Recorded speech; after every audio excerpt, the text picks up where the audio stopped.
안녕하세요, 치카치카입니다. 오늘의 주제는 기록입니다. 저는 지난 20년간 거의 하루도 빠짐없이 제 일상과 생각을 기록해오고 있는데요. 오늘은 기록이 제 삶에 가져다준 변화와 기록을 하면 좋은 점에 대해서 얘기를 해보려고 합니다.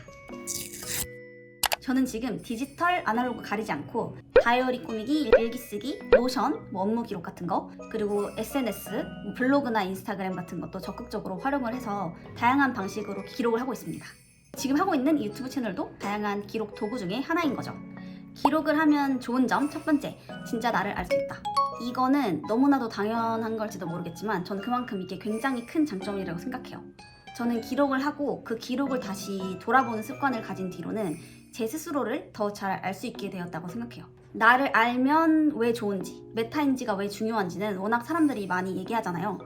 메타인지라는 게 결국에는 제3자가 보는 것처럼 나 자신을 객관적으로 볼 수 있는 능력을 얘기를 하잖아요. 근데 이 과거에 남긴 기록을 현재 내가 다시 보는 것 자체가 객관적으로 나를 바라보는 연습을 시켜준다고 생각해요. 그리고 간단하게 예를 들어서 내가 지금 좋아하는 거, 내 취향만 하더라도 지금 이게 진짜 내가 좋아하는 건지, 아니면 유행이라서 좋아하는 건지, 아니면 인스타그램에서 사람들이 하도 예쁘다고 하니까 좋아 보이는 건지, 그게 되게 헷갈리기 쉽잖아요. 사람은 너무나도 사회적인 그런 존재이기 때문에 다른 사람들의 의견이나 생각에 영향을 받을 수 있는 거죠. 그 영향을 받는 것 자체가 나쁜 건 아니지만 적어도 지금 내 생각이 영향을 받은 건지 아니면 온전한 내 생각인지 그 두 가지를 구별을 할 수 있는 건 중요하다고 생각해요. 그리고 기록이 쌓인 만큼 시간도 함께 쌓이잖아요. 그래서 10년 전에도 내가 일기장에 나 빨간색이 정말 좋다 라고 써놨고, 지금도 여전히 빨간색이 제일 좋다면 나는 빨간색을 좋아하는구나 하고 확신을 가지기 더 쉽다고 생각해요. 지금 내 순간적인 감정은 못 믿어도 기록과 함께 쌓인 그 시간은 믿는 거죠. 그리고 진짜 내 생각을 알면 중요한 결정을 내려야 할 때 확실히 도움이 되더라고요. 저는 삶에서 좀 중요한 결정을 내려야 하는 순간이 찾아오면 지난 제 기록을 살펴보곤 합니다. 그 이유는 과거의 제 생각에서 앞으로 나아가야 할 방향성이 보이기도 하더라고요. 우리가 세상을 살아가면서 매일매일 수많은 선택과 결정을 내려야 하잖아요. 근데 세상은 항상 바뀌는 거고 내가 컨트롤할 수 있는 게 아니라면 적어도 세상은 몰라도 나는 알아야 세상에 맞서거나 아니면 함께 변화하는 그런 선택을 내릴 수 있다고 생각합니다. 기록이라는 게 나만 보는 일기장이나 사진 찍기 이런 것처럼 좀 프라이빗한 것도 있겠지만 좀 더 공개적인 SNS 같은 그런 기록도 있잖아요. 사실 워낙 SNS가 안 좋다는 그런 이야기가 많은데 전 사실 SNS도 수동적으로 소비만 하는 게 아니라 적극적으로 활용만 잘하면 정말 좋은 기록의 도구라고 생각하거든요. 그 증거가 제가 작년에 마포구 쪽에 있는 그 디자인 고등학교에서 학생들을 대상으로 강의를 한 6주 정도 나간 적이 있거든요. 제가 그걸 어떻게 얻게 되었냐면 제가 고등학교 때 알던 친구가 지금 그 학교에서 일을 하고 있어요. 그러니까 엄청 오랜만에 그 친구가 인스타그램으로 저한테 야, 너 혹시 학생들 대상으로 강의 안 할래? 이런 식으로 연락이 온 거예요. 근데 이것도 솔직히 제가 인스타그램에다가 나 디자인 강의도 한다, 나 마포구 지금 산다, 망원도 너무 좋다 이런 걸 많이 올렸거든요. 가까우니까 선뜻 제안하기도 쉬웠겠죠. 근데 그것도 SNS를 통해서 제 기록과 공유를 열심히 했기 때문에 얻을 수 있었던 기회라고 생각합니다. 그리고 제가 디자이너로 활발히 일을 했을 때 LG생활건강하고 콜라보를 하기도 했거든요. 근데 이것도 인스타그램에서 그림 작업을 열심히 올렸더니 그 LG생활건강 마케팅 팀장님이 우연히 제 그림을 발견하셔서 연락을 주신 거였거든요.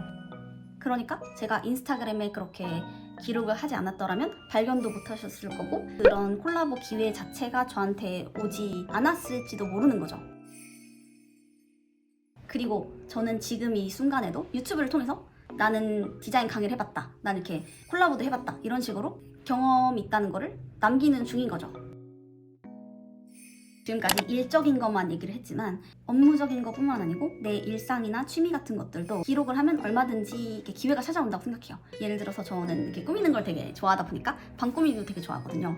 근데 방 꾸미기 같은 경우도 그냥 혼자 자기만족에서 끝날 수도 있는 거지만 방 꾸미기 플랫폼 같은 데나 아니면 인스타그램 이런 데다가 기록을 되게 열심히 했어요. 그러니까 이걸로 TV 출연도 하고 제 버킷리스트 중에 하나였던 잡지 인터뷰를 하기도 했어요. 그리고 제가 한 10년 전에 2013년 제가 미대 유학생이던 시절 네이버 블로그를 되게 열심히 했었는데 그때 블로그에다가 제 유학 일상이나 생각 같은 것들을 일기 형태로 기록을 했었어요. 그리고 그때 당시는 사실 별거 아니라고 생각해서 대학을 졸업하면서 블로그도 같이 접었었거든요.